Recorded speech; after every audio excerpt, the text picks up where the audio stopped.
Olá pessoal, bom dia, boa tarde, boa noite. Eu sou o Rodrigo. Estamos aí para mais um dia de estudos, né? Deste nosso grande livro A Caminho da Luz.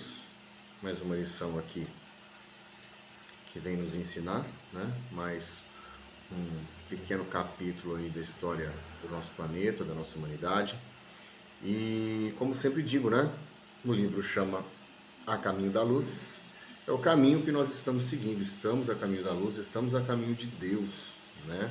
A gente nasce aqui de forma simples e ignorante e estamos evoluindo, né? A cada pequeno passo que a gente dá, a gente vem evoluindo aí devagarzinho, tá?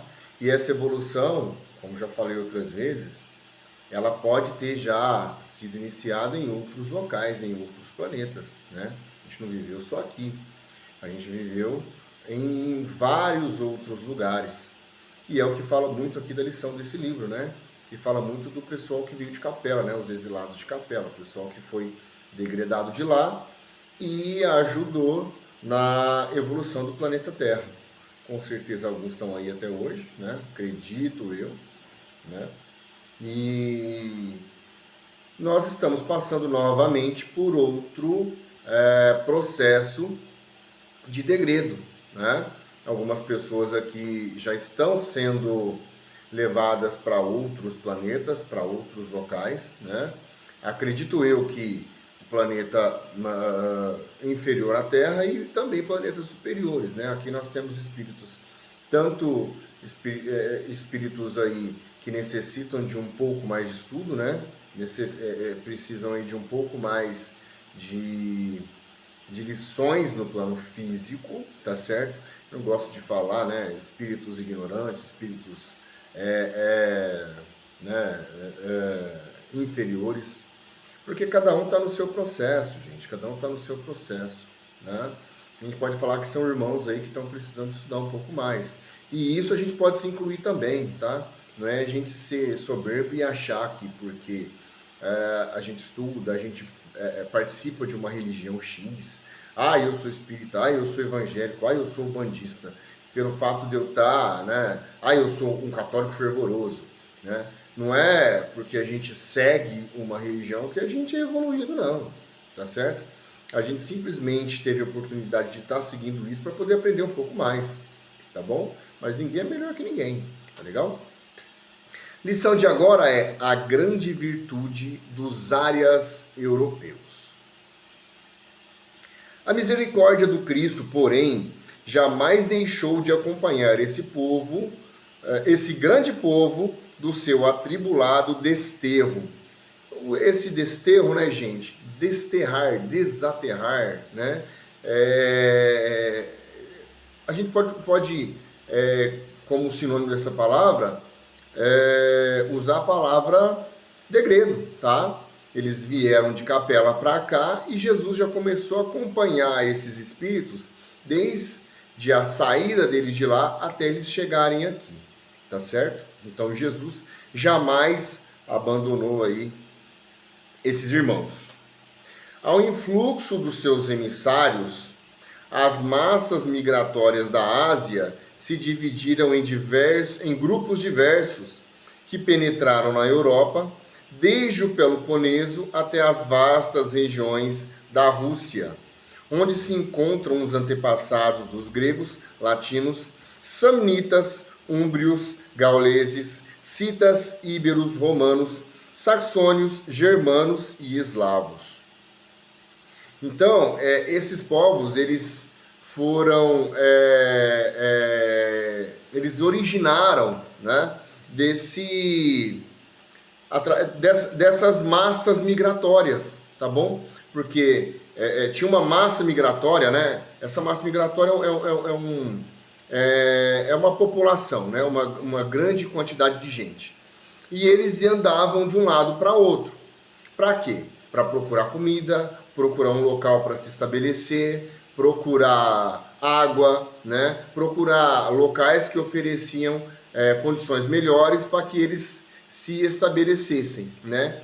Então, eles achavam um local que, que eles acreditavam que seria interessante, né, se estabelecer ali, ficavam nesse local, tá? E isso aconteceu com vários povos. Então, houveram várias massas migratórias. Um povo ficava num local, outro povo ficava em outro local, outro povo ficava em outro local, e eles iam se subdividindo. E essa subdivisão também foi causando todos esses povos aqui que a gente acabou de falar, né? Citas, híbridos, romanos, saxônios, germanos, gauleses.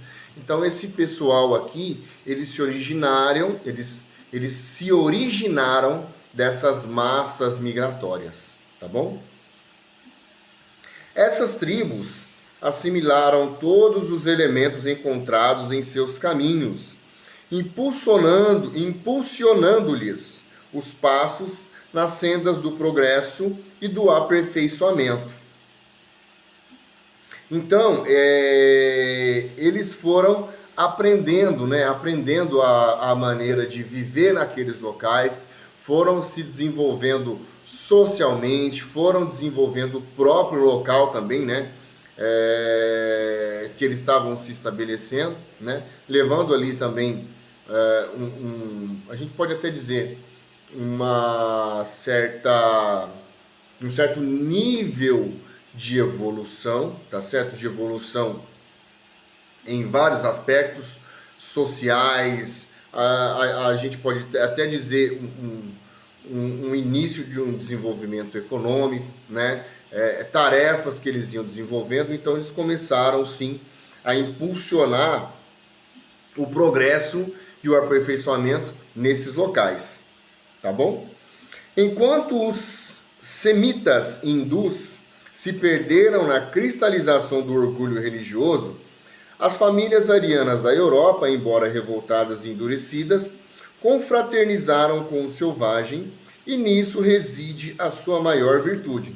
Então os semitas e os hindus, eles se apegaram ali a questões religiosas, com certeza questões religiões essas que eles já traziam ali no seu íntimo, né? Eles já tinham essa inclinação para essas questões religiosas. E lembrando que você ser religioso não tem nada a ver com ser evoluído, tá bom?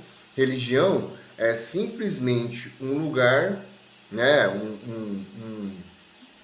Eu vou usar a palavra doutrina, porque nem essa palavra eu também gosto muito, tá? Mas a religião, ela tenta te doutrinar, tá bom? Ela tenta colocar você aqui, ó, numa configuração X, ao qual você tem que seguir essa configuração.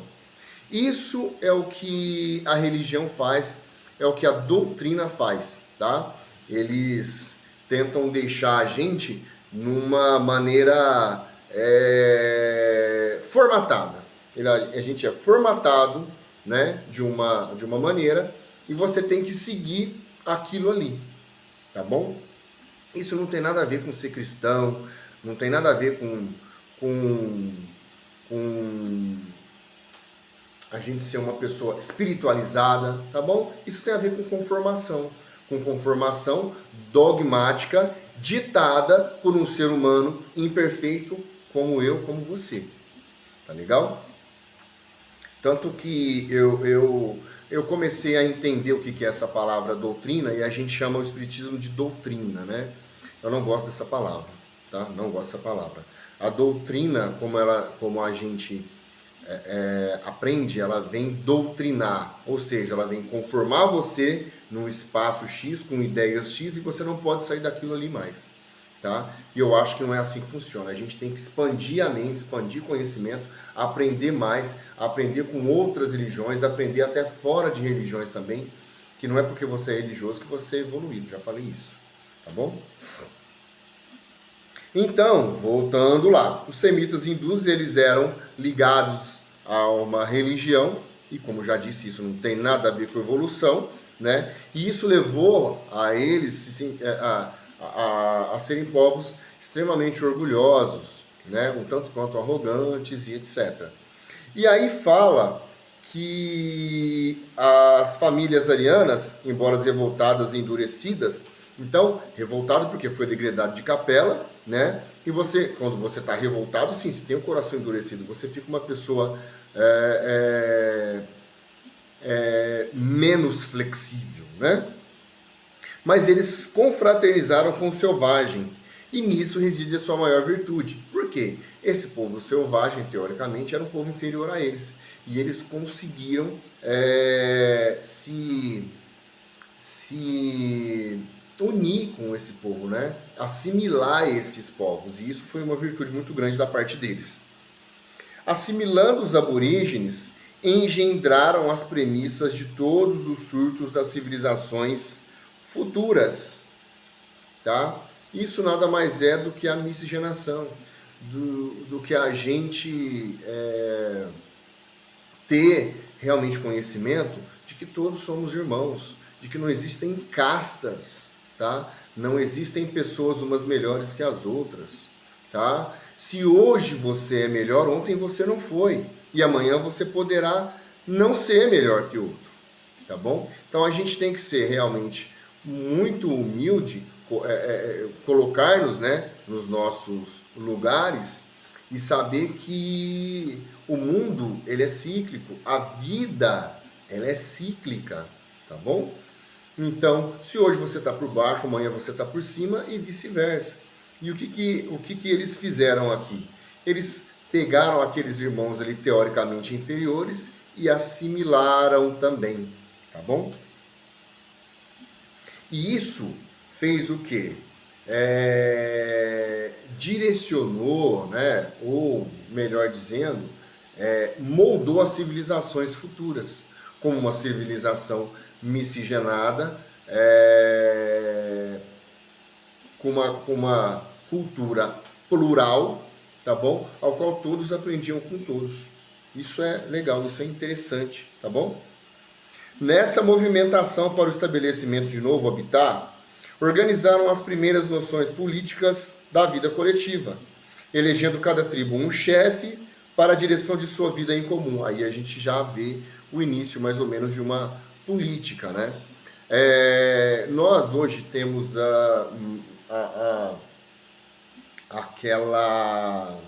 aquele preconceito, né, em relação à política. A gente não gosta de política de modo geral, devido a tudo aquilo que a gente passa, devido aos políticos que a gente tem. E eles fazem isso para que a gente sinta isso mesmo, é para que a gente tenha esse asco da política, né? Porque a gente tendo o asco da política e não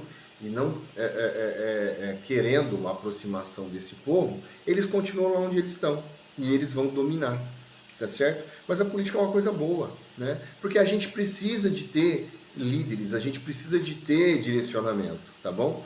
Imaginem a gente no mundo hoje, onde cada um fizesse o que queria, onde não existissem leis, né? Onde não existisse organização. Imagina como seria o mundo hoje, né? Tendo lei, tendo organização, a gente já passa por problemas, né, inimagináveis, já passa por situações aí que são extremamente conflituosas e perigosas, né, e etc. Imagina um local aonde a gente não tem organização. Complicado, né?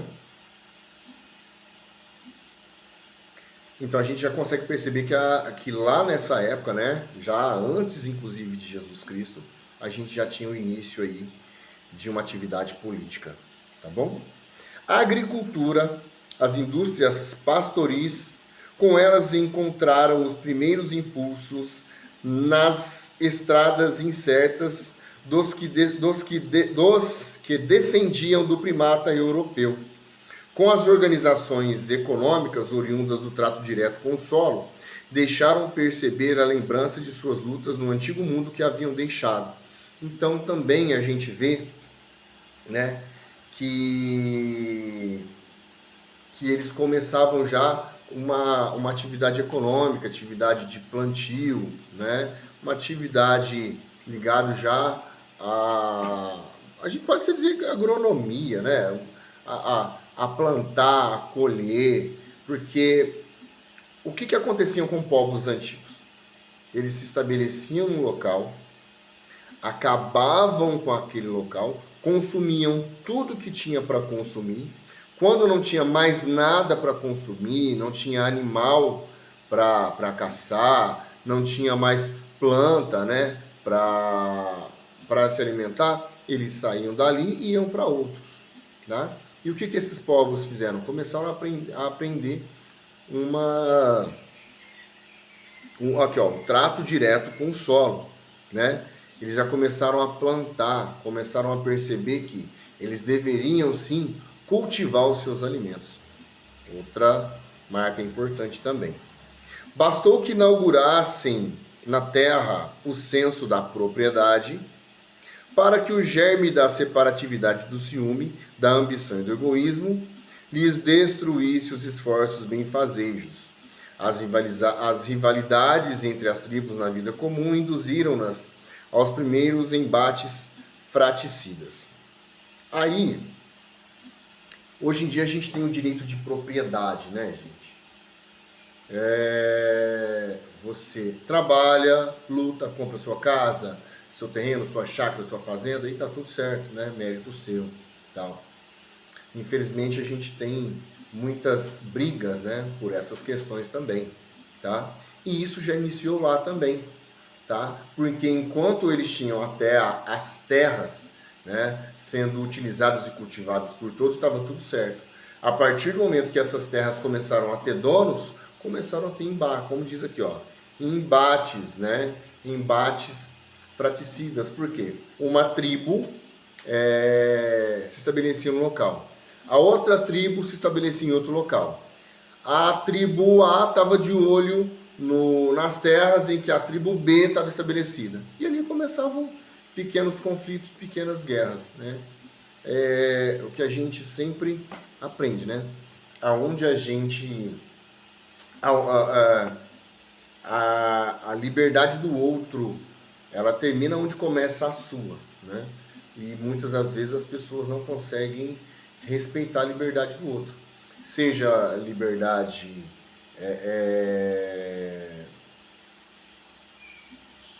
em relação a você ter os seus bens, né? Seja liberdade hoje, né? A gente está tendo um problema sério aí de liberdade de expressão.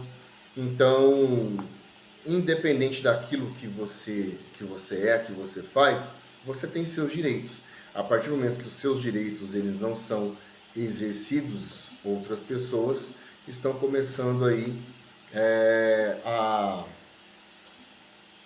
se utilizar de meios para poder, de certo, a gente tem que tomar muito cuidado com o que fala, né? Mas as pessoas têm que ter assim, um certo cuidado com aquilo que tem, com aquilo que é, com aquilo que faz, mas a gente tem que ter essa noção de que a minha liberdade ela vai até tal ponto, a liberdade do outro vai até tal ponto. Quando isso não é aceito, respeitado, a gente começa embates, a gente começa a ter briga, a gente começa a ter conflito. Por aí a gente inicia, por exemplo, uma guerra, tá? E isso começou naquela parte, tá bom? Lá naquela época, né? Eu dei uma gaguejada agora nessa parte final, porque quase que eu começo a entrar em política. E não é o interesse, né? Não é o intuito do estudo a gente entrar em política, a gente falar de política, tá bom? E sim estudar esse nosso maravilhoso livro. Mas a gente consegue perceber que problemas que existiam naquela época existem até hoje, tá bom? E hoje ainda são um tanto quanto piores, né? Porque naquela época o poder bélico do homem era muito menor, hoje é muito maior, tá certo? Isso mostra que a gente evoluiu, né? Mas algumas coisas ainda estão... A gente tem muito ainda que melhorar, tá bom? Pessoal, foi um pouquinho mais longo, né? Essa lição também aqui é um pouquinho mais longa, mas muitas informações, a gente acaba entrando aí em outros assuntos que são um pouco mais complexos, né, e etc. Mas eu dei uma gaguejada agora no final, tomando cuidado com o que ia falar, mas faz parte, né? Faz parte, é isso aí. A gente vai continuar estudando, vamos continuar tentando melhorar a cada dia que passa, crescer, evoluir, que é o intuito de todo mundo, tá bom? Muito obrigado quem tem me acompanhado aí. De vez em quando a minha irmã joga lá no Facebook e, né, acaba chamando a atenção de outras pessoas aí, tá bom? Então, muito obrigado. Que Deus abençoe a todos, tá bom? E até a próxima.